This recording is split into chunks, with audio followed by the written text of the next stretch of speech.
یہ شوق پورا کرنے کا کام نہیں ہے۔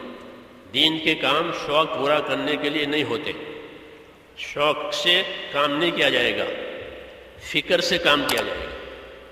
جیسے قرض دار کو قرض کی فکر ہوتی ہے، میرا قرضہ ہے، مجھے دینا ہے، تاریخ آ گئی ہے، تو وہ فکر مند ہو جاتا ہے، اس کو نیند نہیں آتی، فکر ہے، بوجھ ہے۔ ایسے ہی دین کے کام کہ اس کا سہم، اس کا بوجھ ہونا چاہیے۔ یہ شوق پورا کرنے کا کام یا نمائش کا کام نہیں ہے، اسے نمائش کے طور پر نہیں کرنا ہے، اپنے آپ کو نمایاں بنانے کے لیے بھی نہیں کرنا ہے۔ اگر نمایاں بنو گے تو پھر اللہ کے ہاں کوئی قیمت نہیں۔ وَمَنْ أُشِيرَ إِلَيْهِ بِالْأَصَابِعِ فَلَا تَعُدُّهُ شَيْئًا، کہ جس کی طرف انگلیوں سے اشارہ کیا یہ فلاں صاحب ہے، فلاں صاحب ہے، کہ اسے کچھ مت سمجھو، شہرت پائیے، شہرت کا کام نہیں ہے، صلاحیت کا کام ہے۔ اپنی قابلیت کو دین پر لگانا ہے تاکہ اللہ مقبول بناوے۔ قابل بہت ہے، مقبول تھوڑے ہیں۔ قابل بہت لوگ ہیں دنیا میں، لیکن مقبول شاذ، مقبول تھوڑے۔ تو ہمیں تو مقبول بننا ہے، اس لیے دین کے کام کے شوق سے نہیں کیے جائیں گے کہ بیان کرنے کا شوق ہے، کہ شوق کا بیان نہیں ہوتا، امت کی خیر خواہی کا بیان ہوتا ہے، امت کو دین سمجھانا ہے، شوق نہیں پورا کرنا ہے۔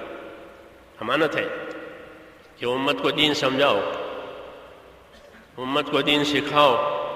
وہ لائنیں دوسری ہیں جس میں شوق پورے کیے جاتے ہیں، جس میں اپنے آپ کو نمایاں کیا جاتا ہے، وہ لائنیں دوسری ہے، وہ دنیا میں ہے۔ ہمارے ہاں تو دین کے کاموں میں کہ اخفا بہتر ہے اظہار سے، چپ کے صدقہ کرے، چپ کے صدقہ کرے، کہ سیدھے ہاتھ سے صدقہ کرے اور دوسرے ہاتھ کو خبر نہ پڑے۔ یہ صدقہ ظاہری صدقے سے افضل ہے۔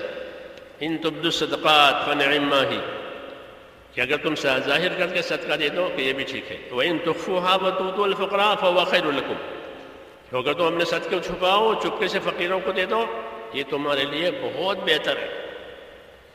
تو ہر آدمی کا ہر عمل اس کا صدقہ ہے، جیسے مال صدقہ ہے، ایسا ہر آدمی کا نیک عمل اس کی زندگی کا صدقہ ہے۔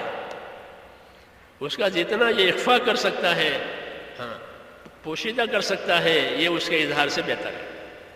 اظہار تو ضرورت کے لیے کرنا پڑتا ہے، جیسے فرض نماز جماعت سے پڑھی جائے گی، فرض ہے کہ اظہار کر کے پڑھو تاکہ اور لوگ بھی پڑھیں، ورنہ کہ اپنی نیکیوں کو ایسے چھپاؤ جیسے اپنے گناہوں کو چھپاتے ہو۔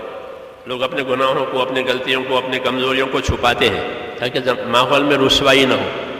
تو یہ کام کہ شوق پورا کرنے کا نہیں ہے، یہ تو ذمہ داری پورا کرنے کا کام ہے، اور ذمہ داری بھی امانت داری سے، ذمہ داری پورا کرنے کا کام ہے۔ اور ذمہ داری کیسے پوری جائے گی؟ پوری امانت داری سے۔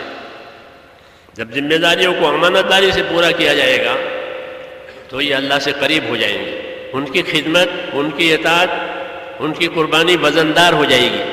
کیوں؟ کہ اپنی ذمہ داری کو پوری امانت داری سے ادا کیا ہے۔